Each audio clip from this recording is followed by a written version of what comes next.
सर्प दमन यज्ञ प्रारंभ कर डाला, जिसके कारण भूलोक के समस्त सर्प यज्ञ की अग्नि में आकर भस्मीभूत होने लगे। जिसके बाद नागों ने जाकर माता मनसा देवी से रक्षा की गुहार लगाई। तब माता ने अपने पुत्र आस्तिक को यज्ञ रुकवाने के लिए भेजा।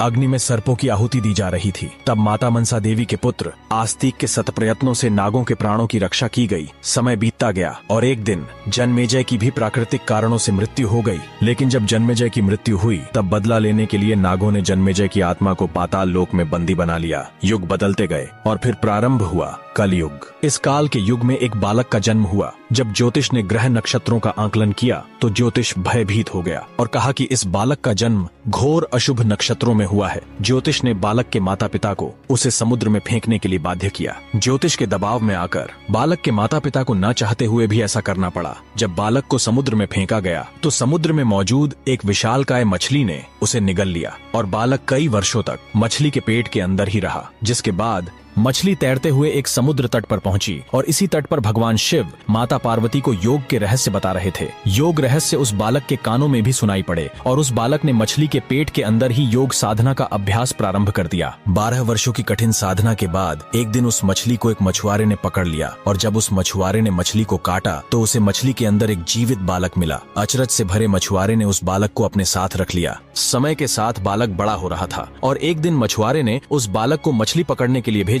जैसे ही बालक ने मछलियां पकड़ी तो देखा बाहर निकालते ही मछलियां तड़पने लगीं। करुणामयी बालक ने सभी मछलियों को वापस जल में छोड़ दिया और खाली हाथ वापस लौट आया। जब मछुआरे को इस बात का पता चला तो उसने बालक को बुरा भला कहा। जब मछुआरे ने बालक को बुरा भला कहा तो वह बालक उस स्थान को छोड़ अज्ञातवास की ओर निकल पड़ा। अपने भरण पोषण के लिए भिक्षा मांगने लगा और अपना संपूर्ण जीवन साधना में लगा दिया। समय बीतता गया और समय के साथ साथ वह बालक एक प्रबुद्ध सिद्ध के रूप में उभरा। कुछ लोग उन्हें भगवान शिव का भक्त तो कुछ लोग उन्हें भगवान शिव का अंश भी मानते हैं। इतने लंबे समय तक मछली के पेट में पलने के कारण इन्हें गुरु मत्स्येंद्र नाथ के नाम से जाना जाने लगा। उन्हें मछलियों का भगवान भी कहा जाता है। इत्तेफाक कहे या कुछ और, ऐसी ही घटना का वर्णन तिब्बती प्रस्तुतिकरण में भी मिलता है। कुछ विद्वान इस घटना और बाइबल की योना और व्हेल की कहानी के बीच समानताएं खींचते हैं। एक बार गुरु मत्स्येंद्र नाथ भिक्षा लेने एक घर के बाहर पहुंचे। गुरु मत्स्येंद्र नाथ ने आवाज लगाई, भिक्षाम देहि। तभी एक महिला खाली हाथ ही घर के बाहर आई और कहा, भोजन